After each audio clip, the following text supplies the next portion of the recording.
I stayed on deck to see how we were going to manage it with such a big ship and such a strong wind.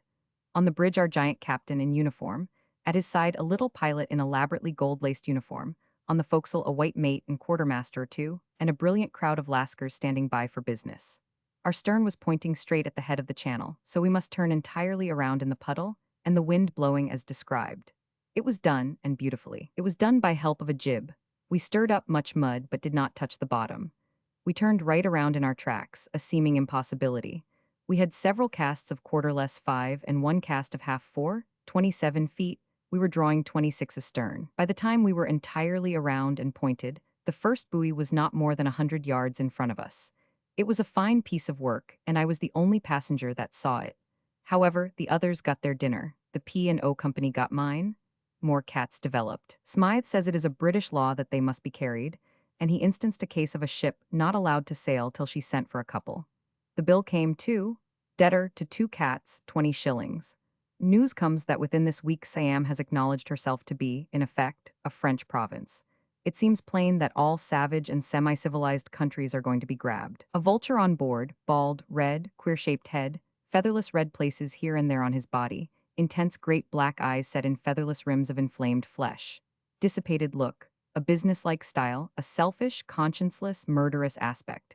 The very look of a professional assassin, and yet a bird which does no murder. What was the use of getting him up in that tragic style for so innocent a trade as his? For this one isn't the sort that wars upon the living. His diet is awful, and the more out of date it is the better he likes it. Nature should give him a suit of rusty black. Then he would be all right, for he would look like an undertaker and would harmonize with his business. Whereas the way he is now, he is horribly out of true. January 5. At 9 this morning we passed Cape Leeuwin, Lioness, and ceased from our long due west course along the southern shore of Australia. Turning this extreme southwestern corner, we now take a long straight slant nearly NW, without a break, for Ceylon. As we speed northward it will grow hotter very fast, but it isn't chilly now. The Vulture is from the public menagerie at Adelaide, a great and interesting collection. It was there that we saw the baby tiger solemnly spreading its mouth and trying to roar like its majestic mother. It swaggered, scowling, back and forth on its short legs just as it had seen her do on her long ones, and now and then snarling viciously, exposing its teeth with a threatening lift of its upper lip and bristling mustache. And when it thought it was impressing the visitors, it would spread its mouth wide and do that screechy cry which it meant for a roar, but which did not deceive. It took itself quite seriously and was lovably comical. And there was a hyena, an ugly creature, as ugly as the tiger kitty was pretty. It repeatedly arched its back and delivered itself of such a human cry, a startling resemblance, a cry which was just that of a grown person badly hurt. In the dark one would assuredly go to its assistance and be disappointed. Many friends of Australasian Federation on board. They feel sure that the good day is not far off now, but there seems to be a party that would go further, have Australasia cut loose from the British Empire and set up housekeeping on her own hook. It seems an unwise idea. They point to the United States, but it seems to me that the cases lack a good deal of being alike. Australasia governs herself wholly, there is no interference, and her commerce and manufactures are not oppressed in any way. If our case had been the same, we should not have gone out when we did.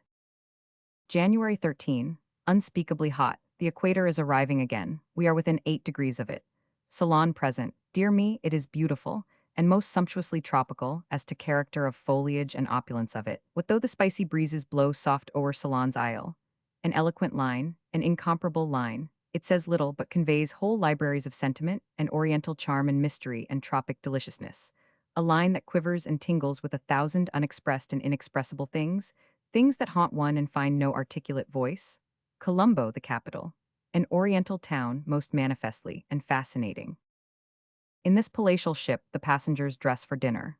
The ladies' toilettes make a fine display of color, and this is in keeping with the elegance of the vessel's furnishings and the flooding brilliancies of the electric light. On the stormy Atlantic, one never sees a man in evening dress except at the rarest intervals. And then there is only one, not two, and he shows up but once on the voyage. The night before the ship makes port. The night when they have the concert and do the amateur wailings and recitations. He is the tenor, as a rule. There has been a deal of cricket playing on board. It seems a queer game for a ship, but they enclose the promenade deck with nettings and keep the ball from flying overboard, and the sport goes very well and is properly violent and exciting. We must part from this vessel here. January 14. Hotel Bristol. Servant Brompey. alert, gentle, smiling, winning young brown creature as ever was. Beautiful shining black hair combed back like a woman's and knotted at the back of his head, tortoiseshell comb in it, sign that he is a Sinhalese, slender, shapely form, jacket. Under it is a beltless and flowing white cotton gown from neck straight to heel, he and his outfit quite unmasculine. It was an embarrassment to undress before him. We drove to the market, using the Japanese jinrickshaw, our first acquaintanceship with it. It is a light cart with a native to draw it. He makes good speed for half an hour, but it is hard work for him. He is too slight for it. After the half hour, there is no more pleasure for you. Your attention is all on the man, just as it would be on a tired horse, and necessarily your sympathy is there too. There's a plenty of these rickshaws, and the tariff is incredibly cheap. I was in Cairo years ago. That was Oriental, but there was a lack. When you are in Florida or New Orleans, you are in the South. That is granted, but you are not in the South. You are in a modified South, a tempered South. Cairo was a tempered Orient, an Orient with an indefinite something wanting. That feeling was not present in Ceylon. Ceylon was Oriental in the last measure of completeness, utterly Oriental, also utterly tropical, and indeed to one's unreasoning spiritual sense the two things belong together. All the requisites were present. The costumes were right. The black and brown exposures, unconscious of immodesty, were right. The juggler was there with his basket, his snakes, his mongoose, and his arrangements for growing a tree from seed to foliage and ripe fruitage before one's eyes. In sight were plants, and flowers familiar to one on books but in no other way. Celebrated, desirable, strange, but in production restricted to the hot belt of the equator.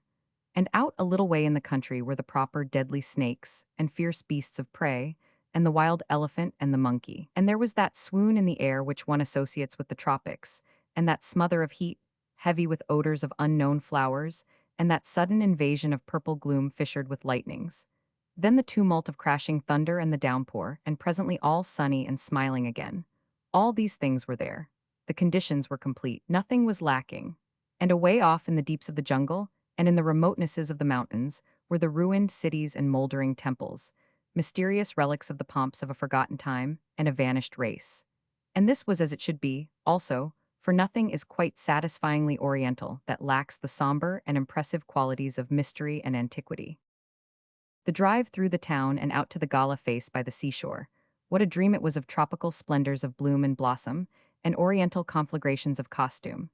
The walking groups of men, women, boys, girls, babies, each individual was a flame, each group a house afire for color. And such stunning colors, such intensely vivid colors, such rich and exquisite minglings and fusings of rainbows and lightnings. And all harmonious, all in perfect taste, never a discordant note, never a color on any person swearing at another color on him, or failing to harmonize faultlessly with the colors of any group the wearer might join. The stuffs were silk, thin, soft, delicate, clinging, and as a rule each piece a solid color. A splendid green, a splendid blue, a splendid yellow, a splendid purple, a splendid ruby, deep and rich with smoldering fires. They swept continuously by in crowds and legions and multitudes, glowing, flashing, burning, radiant. And every 5 seconds came a burst of blinding red that made a body catch his breath and filled his heart with joy. And then, the unimaginable grace of those costumes. Sometimes a woman's whole dress was but a scarf wound about her person and her head, sometimes a man's was but a turban and a careless rag or two, in both cases generous areas of polished dark skin showing. But always the arrangement compelled the homage of the eye and made the heart sing for gladness. I can see it to this day, that radiant panorama, that wilderness of rich color, that incomparable dissolving view of harmonious tints, and lithe half-covered forms and beautiful brown faces, and gracious and graceful gestures and attitudes and movements, free, unstudied, barren of stiffness and restraint, and just then, into this dream of fairyland and paradise, a grating dissonance was injected. Out of a missionary school came marching, 2 and 2, 16 prim and pious little Christian black girls, Europeanly clothed, dressed to the last detail, as they would have been dressed on a summer Sunday in an English or American village. Those clothes, oh, they were unspeakably ugly, ugly, barbarous, destitute of taste, destitute of grace, repulsive as a shroud. I looked at my womenfolk's clothes, just full-grown duplicates of the outrages disguising those poor little abused creatures, and was ashamed to be seen in the street with them. Then I looked at my own clothes and was ashamed to be seen in the street with myself. However, we must put up with our clothes as they are. They have their reason for existing. They are on us to expose us, to advertise what we wear them to conceal. They are a sign of insincerity, a sign of suppressed vanity, a pretense that we despise gorgeous colors and the graces of harmony and form, and we put them on to propagate that lie and back it up. But we do not deceive our neighbor, and when we step into Ceylon, we realize that we have not even deceived ourselves. We do love brilliant colors and graceful costumes, and at home, we will turn out in a storm to see them when the procession goes by and envy the wearers. We go to the theater to look at them and grieve that we can't be clothed like that. We go to the King's Ball, when we get a chance, and are glad of a sight of the splendid uniforms and the glittering orders. When we are granted permission to attend an imperial drawing room, we shut ourselves up in private and parade around in the theatrical court dress by the hour, and admire ourselves in the glass, and are utterly happy. And every member of every governor's staff in democratic America does the same with his grand new uniform, and if he is not watched, he will get himself photographed in it too. When I see the Lord Mayor's footman, I am dissatisfied with my lot.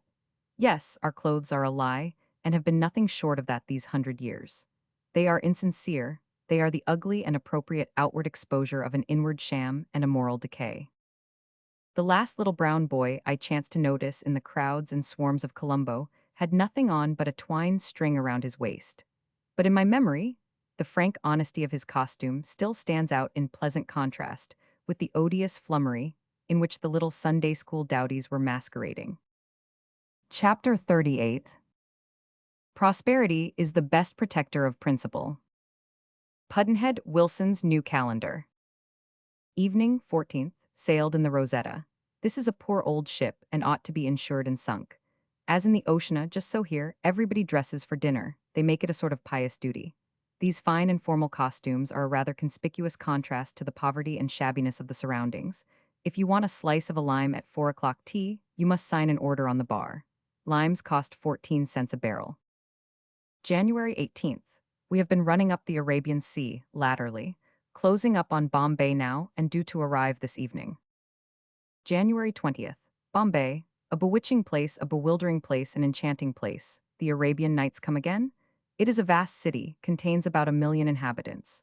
Natives they are, with a slight sprinkling of white people, not enough to have the slightest modifying effect upon the massed dark complexion of the public. It is winter here, yet the weather is the divine weather of June, and the foliage is the fresh and heavenly foliage of June. There is a rank of noble great shade trees across the way from the hotel, and under them sit groups of picturesque natives of both sexes, and the juggler in his turban is there with his snakes and his magic, and all day long the cabs and the multitudinous varieties of costumes flock by.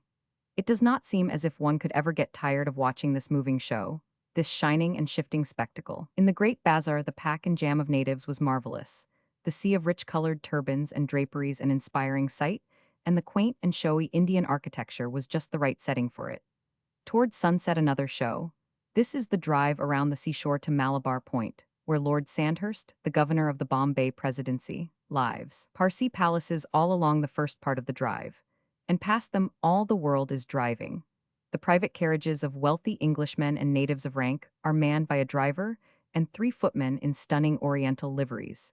2 of these turban statues standing up behind, as fine as monuments. Sometimes even the public carriages have this superabundant crew, slightly modified, one to drive, one to sit by and see it done, and one to stand up behind and yell. Yell when there is anybody in the way, and for practice when there is. It all helps to keep up the liveliness and augment the general sense of swiftness and energy and confusion and powwow.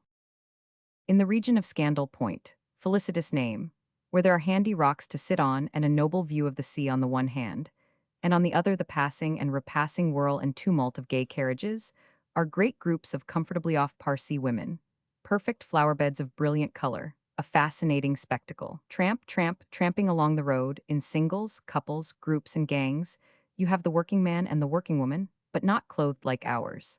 Usually the man is a nobly built great athlete, with not a rag on but his loin handkerchief. His color a deep dark brown, his skin satin, his rounded muscles knobbing it as if it had eggs under it. Usually the woman is a slender and shapely creature, as erect as a lightning rod, and she has but one thing on, a bright-colored piece of stuff which is wound about her head and her body down nearly halfway to her knees, and which clings like her own skin. Her legs and feet are bare, and so are her arms, except for her fanciful bunches of loose silver rings on her ankles and on her arms. She has jewelry bunched on the side of her nose also, and showy clusterings on her toes. When she undresses for bed, she takes off her jewelry, I suppose. If she took off anything more, she would catch cold. As a rule, she has a large, shiny brass water jar of graceful shape on her head, and one of her naked arms curves up and the hand holds it there. She is so straight, so erect, and she steps with such style and such easy grace and dignity. And her curved arm and her brazen jar are such a help to the picture. Indeed, our working women cannot begin with her as a road decoration. It is all color, bewitching color, enchanting color. Everywhere all around, all the way around the curving great opaline bay clear to Government House, where the turbaned big native, chuppresses, stand grouped in state at the door in their robes of fiery red, and do most properly and stunningly finish up the splendid show and make it theatrically complete. I wish I were a chupressy. This is indeed India, the land of dreams and romance, of fabulous wealth and fabulous poverty, of splendor and rags, of palaces and hovels, of famine and pestilence, of genii and giants and Aladdin lamps, of tigers and elephants, the cobra and the jungle, the country of 100 nations and 100 tongues, of 1,000 religions and 2 million gods, cradle of the human race, birthplace of human speech, mother of history, grandmother of legend, great-grandmother of tradition, whose yesterdays bear date with the moldering antiquities of the rest of the nations. The one sole country under the sun that is endowed with an imperishable interest for alien prince and alien peasant, for lettered and ignorant, wise and fool, rich and poor, bond and free, the one land that all men desire to see, and having seen once by even a glimpse, would not give that glimpse for the shows of all the rest of the globe combined. Even now, after the lapse of a year, the delirium of those days in Bombay has not left me, and I hope never will. It was all new, no detail of it hackneyed. And India did not wait for morning, it began at the hotel, straight away. The lobbies and halls were full of turbaned, and fezzed and embroidered, capped and barefooted and cot-clad dark natives, some of them rushing about, others at rest squatting or sitting on the ground, some of them chattering with energy, others still and dreamy. In the dining room, every man's own private native servant standing behind his chair, and dressed for a part in the Arabian Nights. Our rooms were high up on the front. A white man, he was a burly German, went up with us and brought 3 natives along to see to arranging things. About 14 others followed in procession with the hand baggage, each carried an article, and only one, a bag in some cases, in other cases less. One strong native carried my overcoat, another a parasol, another a box of cigars, another a novel, and the last man in the procession had no load but a fan. It was all done with earnestness and sincerity. There was not a smile in the procession from the head of it to the tail of it. Each man waited patiently, tranquilly, in no sort of hurry, till one of us found time to give him a copper. Then he bent his head reverently, touched his forehead with his fingers, and went his way. They seemed a soft and gentle race, and there was something both winning and touching about their demeanor. There was a vast glazed door which opened upon the balcony. It needed closing or cleaning or something, and a native got down on his knees and went to work at it. He seemed to be doing it well enough, but perhaps he wasn't, for the burly German put on a look that betrayed dissatisfaction, then without explaining what was wrong, gave the native a brisk cuff on the jaw, and then told him where the defect was. It seemed such a shame to do that before us all. The native took it with meekness, saying nothing, and not showing in his face or manner any resentment. I had not seen the like of this for 50 years. It carried me back to my boyhood, and flashed upon me the forgotten fact that this was the usual way of explaining one's desires to a slave. I was able to remember that the method seemed right and natural to me in those days, I being born to it, and unaware that elsewhere there were other methods. But I was also able to remember that those unresented cuffings made me sorry for the victim and ashamed for the punisher. My father was a refined and kindly gentleman, very grave, rather austere, of rigid probity, a sternly just and upright man, albeit he attended no church and never spoke of religious matters, and had no part nor lot in the pious joys of his Presbyterian family, nor ever seemed to suffer from this deprivation.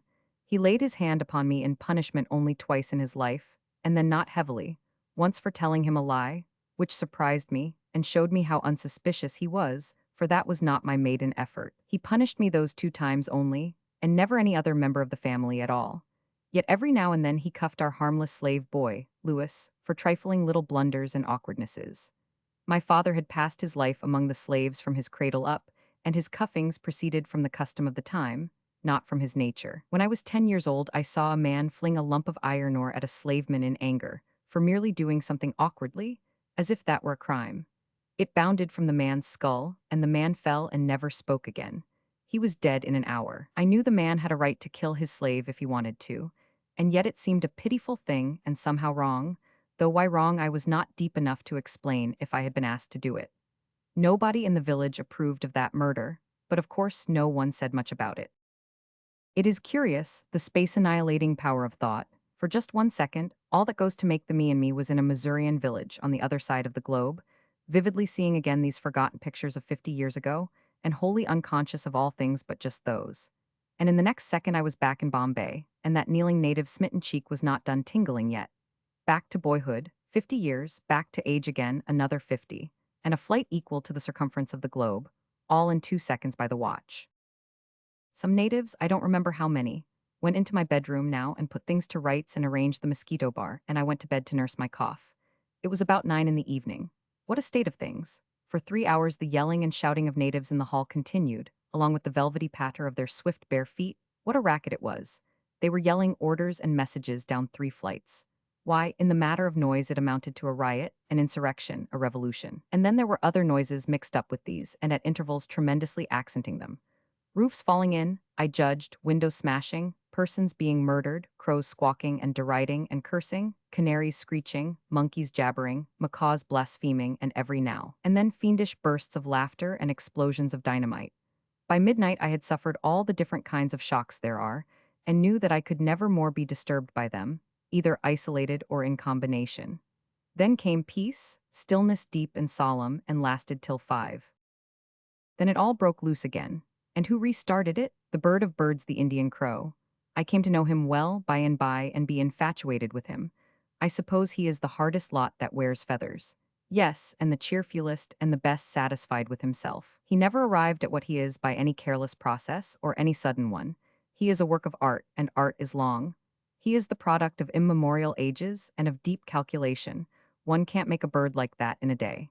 He has been reincarnated more times than Shiva, and he has kept a sample of each incarnation and fused it into his constitution. In the course of his evolutionary promotions, his sublime march toward ultimate perfection, he has been a gambler, a low comedian, a dissolute priest, a fussy woman, a blackguard, a scoffer, a liar, a thief, a spy, an informer, a trading politician, a swindler, a professional hypocrite, a patriot for cash, a reformer, a lecturer, a lawyer, a conspirator, a rebel, a royalist, a democrat, a practicer and propagator of irreverence, a meddler, an intruder, a busybody, an infidel, and a wallower in sin for the mere love of it.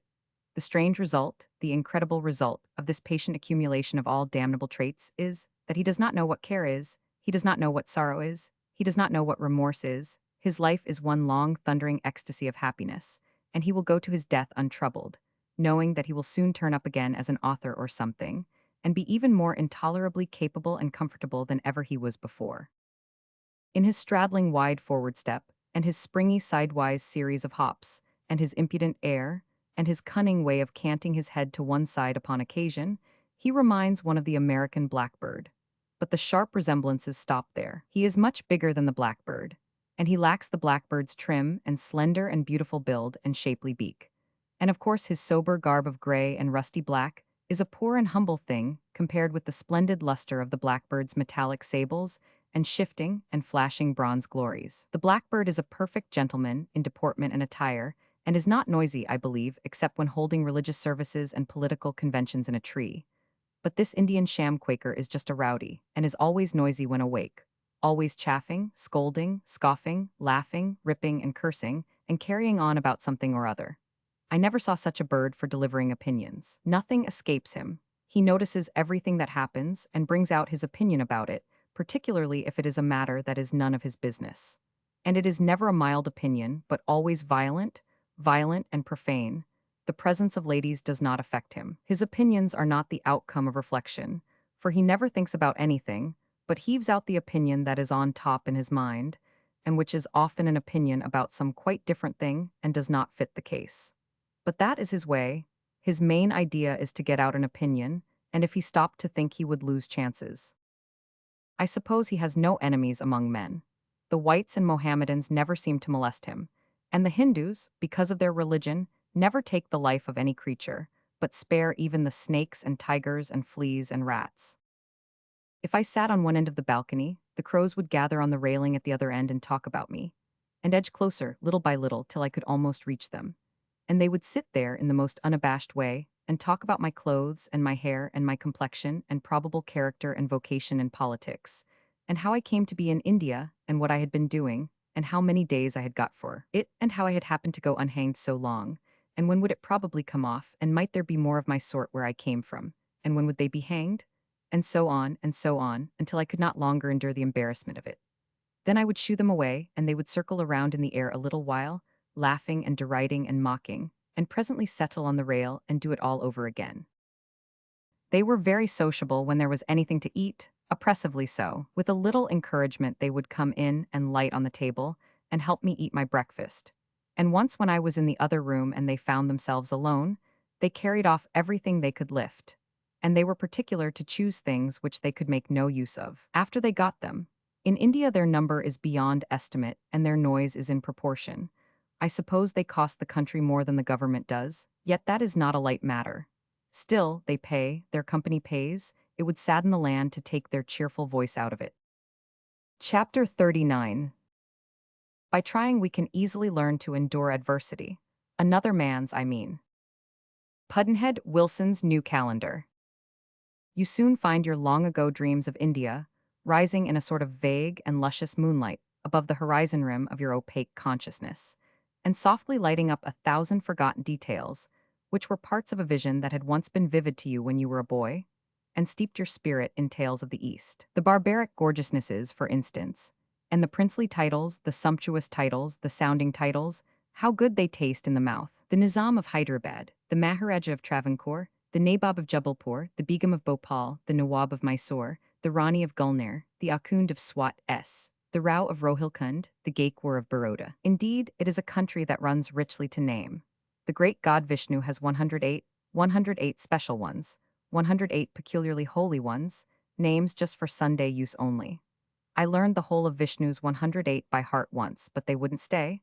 I don't remember any of them now but John W. And the romances connected with those princely native houses.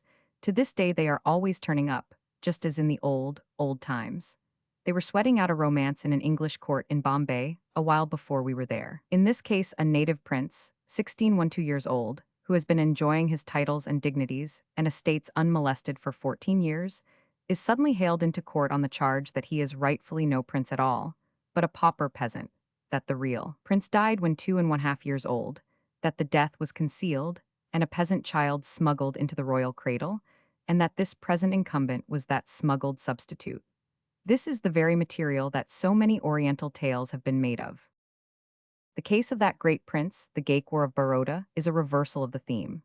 When that throne fell vacant, no heir could be found for some time, but at last one was found in the person of a peasant child who was making mud pies in a village street and having an innocent good time. But his pedigree was straight. He was the true prince, and he has reigned ever since with none to dispute his right. Lately there was another hunt for an heir to another princely house, and one was found who was circumstanced about as the Gaikwar had been. His fathers were traced back, in humble life, along a branch of the ancestral tree to the point where it joined the stem 14 generations ago, and his heirship was thereby squarely established. The tracing was done by means of the records of one of the great Hindu shrines, where princes on pilgrimage record their names and the date of their visit. This is to keep the prince's religious account straight and his spiritual person safe, but the record has the added value of keeping the pedigree authentic, too. When I think of Bombay now, at this distance of time, I seem to have a kaleidoscope at my eye, and I hear the clash of the glass bits as the splendid figures change and fall apart and flash into new forms, figure after figure, and with the birth of each new form, I feel my skin crinkle and my nerve web tingle with a new thrill of wonder and delight. These remembered pictures float past me in a sequence of contracts, following the same order always, and always whirling by and disappearing with the swiftness of a dream, leaving me with the sense that the actuality was the experience of an hour, at most, whereas it really covered days, I think.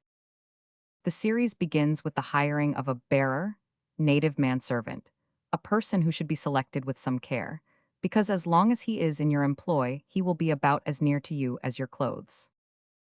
In India, your day may be said to begin with the bearer's knock on the bedroom door, accompanied by a formula of words, a formula which is intended to mean that the bath is ready. It doesn't really seem to mean anything at all, but that is because you are not used to bearer English. You will presently understand. Where he gets his English is his own secret. There is nothing like it elsewhere in the earth, or even in paradise perhaps, but the other place is probably full of it. You hire him as soon as you touch Indian soil, for no matter what your sex is, you cannot do without him. He is messenger, valet, chambermaid, table waiter, lady's maid, courier. He is everything. He carries a coarse linen clothes bag and a quilt. He sleeps on the stone floor outside your chamber door, and gets his meals you do not know where nor when.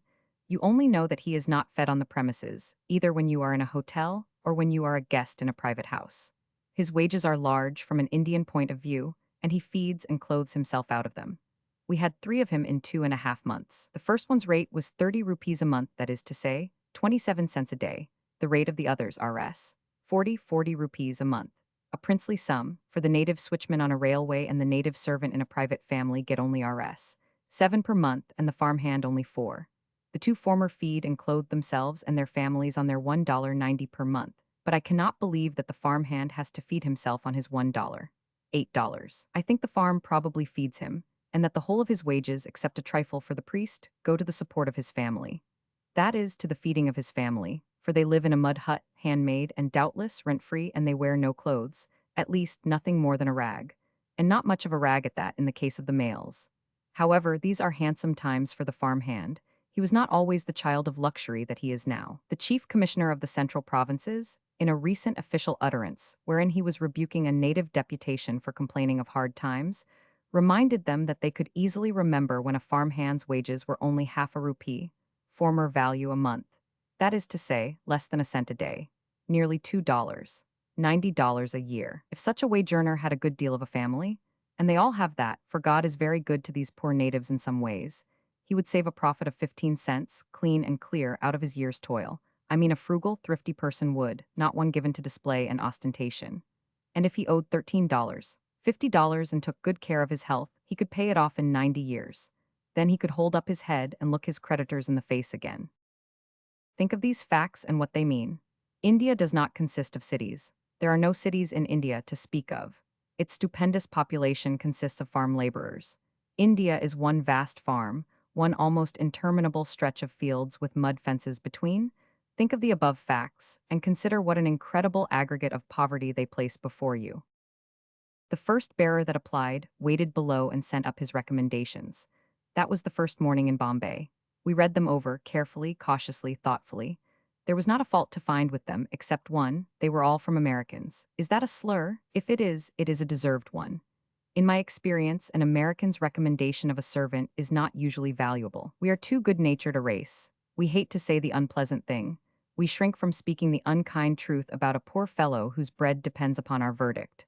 So we speak of his good points only, thus not scrupling to tell a lie, a silent lie, for, in not mentioning his bad ones, we as good as say he hasn't any. The only difference that I know of between a silent lie and a spoken one is that the silent lie is a less respectable one than the other. And it can deceive, whereas the other can't, as a rule. We not only tell the silent lie as to a servant's faults, but we sin in another way. We overpraise his merits.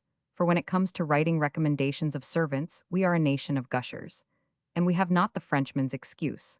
In France, you must give the departing servant a good recommendation, and you must conceal his faults. You have no choice. If you mention his faults for the protection of the next candidate for his services, he can sue you for damages, and the court will award them, too. And, moreover, the judge will give you a sharp dressing down from the bench for trying to destroy a poor man's character, and rob him of his bread. I do not state this on my own authority. I got it from a French physician of fame and repute, a man who was born in Paris and had practiced there all his life. And he said that he spoke not merely from common knowledge, but from exasperating personal experience. As I was saying, the bearer's recommendations were all from American tourists, and St. Peter would have admitted him to the fields of the blessed on them. I mean, if he is as unfamiliar with our people and our ways as I suppose he is. According to these recommendations, Manuel X was supreme in all the arts connected with his complex trade, and these manifold arts were mentioned and praised in detail. His English was spoken of in terms of warm admiration, admiration verging upon rapture. I took pleased note of that and hoped that some of it might be true. We had to have someone right away, so the family went downstairs and took him a week on trial, then sent him up to me and departed on their affairs. I was shut up in my quarters with a bronchial cough, and glad to have something fresh to look at, something new to play with. Manuel filled the bill. Manuel was very welcome. He was toward 50 years old, tall, slender, with a slight stoop, an artificial stoop, a deferential stoop, a stoop rigidified by long habit, with face of European mold, short hair intensely black, gentle black eyes, timid black eyes indeed, complexion very dark, nearly black in fact, face smooth-shaven. He was bareheaded and barefooted, and was never otherwise while his week with us lasted. His clothing was European, cheap, flimsy, and showed much wear. He stood before me and inclined his head and body, in the pathetic Indian way, touching his forehead with the finger ends of his right hand in salute. I said, "Manuel, you are evidently Indian, but you seem to have a Spanish name when you put it all together. How is that?" A perplexed look gathered in his face. It was plain that he had not understood, but he didn't let on. He spoke back placidly. "Name, Manuel, yes, master. I know, but how did you get the name?" "Oh, yes, I suppose, think happened so. Father same name, not mother." I saw that I must simplify my language and spread my words apart, if I would be understood by this English scholar. "Well then, how did your father get his name?" "Oh, brightening a little, he Christian Portagi, live in Goa, I born Goa, mother not Portagi, mother native high caste Brahmin, Kulin Brahmin, highest caste, no other so high caste. I high caste Brahmin too. Christian too, same like father, high caste Christian Brahmin, master Salvation Army." All this haltingly and with difficulty. Then he had an inspiration and began to pour out a flood of words that I could make nothing of, so I said, "There, don't do that, I can't understand Hindustani." "Not Hindustani, master, English. Always I speaking English sometimes when I talking every day all the time at you." "Very well, stick to that, that is intelligible. It is not up to my hopes, it is not up to the promise of the recommendations, still it is English and I understand it. Don't elaborate it, I don't like elaborations when they are crippled by uncertainty of touch." "Master." "Oh, never mind, it was only a random thought, I didn't expect you to understand it. How did you get your English? Is it an acquirement or just a gift of God?" After some hesitation, piously, "Yes, he very good. Christian God very good, Hindu God very good too. 2 million Hindu God, 1 Christian God make 2 million and 1. All mine 2 million and 1 God. I got a plenty. Sometime I pray all time at those, keep it up, go all time every day. Give something at shrine, all good for me, make me better man. Good for me, good for my family, damn good." Then he had another inspiration, and went rambling off into fervent confusions and incoherencies, and I had to stop him again. I thought we had talked enough, so I told him to go to the bathroom and clean it up and remove the slops, this to get rid of him. He went away, seeming to understand, and got out some of my clothes and began to brush them. I repeated my desire several times, simplifying and resimplifying it, and at last he got the idea. Then he went away and put a coolie at the work, and explained that he would lose caste if he did it himself. It would be pollution, by the law of his caste, and it would cost him a deal of fuss and trouble to purify himself and accomplish his rehabilitation. He said that that kind of work was strictly forbidden to persons of caste, and as strictly restricted to the very bottom layer of Hindu society, the despised Sudra, the toiler, the laborer. He was right, and apparently the poor Sudra has been content with his strange lot, his insulting distinction, for ages and ages, clear back to the beginning of things, so to speak. Buckle says that his name, laborer, is a term of contempt, that it is ordained by the Institutes of Menu, 900 BC, that if a Sudra sit on a level with his superior, he shall be exiled or branded. Without going into particulars, I will remark that as a rule they wear no clothing that would conceal the brand. MT. If he speak contemptuously of his superior, or insult him, he shall suffer death. If he listen to the reading of the sacred books, he shall have burning oil poured in his ears. If he memorize passages from them, he shall be killed. If he marry his daughter to a Brahmin, the husband shall go to hell for defiling himself by contact with a woman so infinitely his inferior, and that it is forbidden to a Sudra to acquire wealth. The bulk of the population of India, says Bucklet, population today, 300 million, is the Sudras, the workers, the farmers, the creators of wealth. Manuel was a failure, poor old fellow. His age was against him. He was desperately slow and phenomenally forgetful. When he went 3 blocks on an errand, he would be gone 2 hours and then forget what it was he went for. When he packed a trunk, it took him forever, and the trunk's contents were an unimaginable chaos when he got done. He couldn't wait satisfactorily at table, a prime defect. For if you haven't your own servant in an Indian hotel, you are likely to have a slow time of it and go away hungry. We couldn't understand his English, he couldn't understand ours, and when we found that he couldn't understand his own, it seemed time for us to part. I had to discharge him, there was no help for it. But I did it as kindly as I could and as gently. We must part, said I, but I hoped we should meet again in a better world. It was not true, but it was only a little thing to say, and saved his feelings and cost me nothing. But now that he was gone and was off my mind and heart, my spirits began to rise at once, and I was soon feeling brisk and ready to go out and have adventures. Then his newly hired successor flitted in, touched his forehead, and began to fly around here, there, and everywhere on his velvet feet, and in 5 minutes he had everything in the room shipshape and Bristol fashion, as the sailors say, and was standing at the salute, waiting for orders. Dear me, what a rustler he was after the slumberous way of Manuel, poor old slug.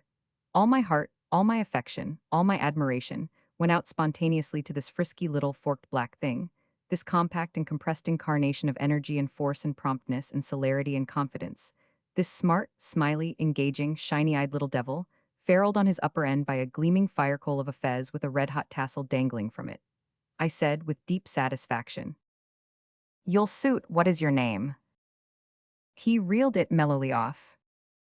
"Let me see if I can make a selection out of it, for business uses, I mean. We will keep the rest for Sundays. Give it to me in installments." He did it, but there did not seem to be any short ones except Mousa, which suggested mouse. It was out of character, it was too soft, too quiet, too conservative, it didn't fit his splendid style. I considered and said, "Mouser is short enough, but I don't quite like it. It seems colorless, inharmonious, inadequate, and I am sensitive to such things. How do you think Satan would do?" "Yes, master, Satan do wear good."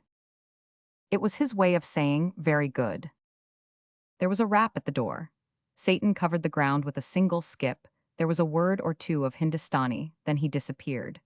3 minutes later, he was before me again, militarily erect, and waiting for me to speak first. "What is it, Satan?" "God want to see you." "Who?" "God, I show him up, master." "Why, this is so unusual, well, you see, indeed, I am so unprepared. I don't quite know what I do mean. Dear me, can't you explain? Don't you see that this is a most X? Here his card, master." Wasn't it curious and amazing and tremendous and all that? Such a personage going around calling on such as I, and sending up his card like a mortal, sending it up by Satan. It was a bewildering collision of the impossibles. But this was the land of the Arabian Nights, this was India. And what is it that cannot happen in India? We had the interview. Satan was right.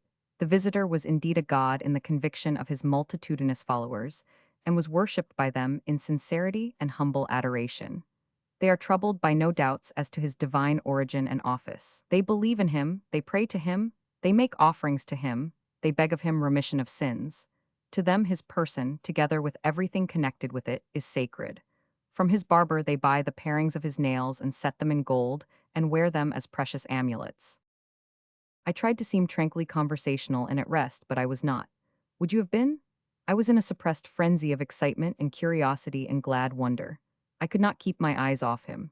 I was looking upon a god, an actual god, a recognized and accepted god, and every detail of his person and his dress had a consuming interest for me. And the thought went floating through my head, he is worshipped, think of it.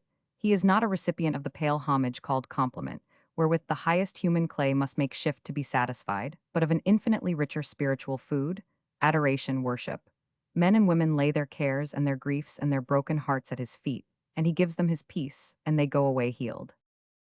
And just then the awful visitor said, in the simplest way, "There is a feature of the philosophy of Huck Finn which," and went luminously on with the construction of a compact and nicely discriminated literary verdict. "It is a land of surprises. India, I had had my ambitions, I had hoped and almost expected to be read by kings and presidents and emperors, but I had never looked so high as that. It would be false modesty to pretend that I was not inordinately pleased. I was. I was much more pleased than I should have been with a compliment from a man. He remained half an hour, and I found him a most courteous and charming gentleman. The godship has been in his family a good while, but I do not know how long. He is a Mohammedan deity. By earthly rank he is a prince, not an Indian but a Persian prince. He is a direct descendant of the prophet's line. He is comely, also young for a god, not 40, perhaps not above 35 years old. He wears his immense honors with tranquil grace, and with a dignity proper to his awful calling. He speaks English with the ease and purity of a person born to it. I think I am not overstating this. He was the only god I had ever seen, and I was very favorably impressed. When he rose to say goodbye, the door swung open and I caught the flash of a red fez and heard these words reverently said. Satan see God out. Yes, and these mesmated beings passed from view Satan in the lead and the other following after. Chapter 40. Few of us can stand prosperity, another man's, I mean,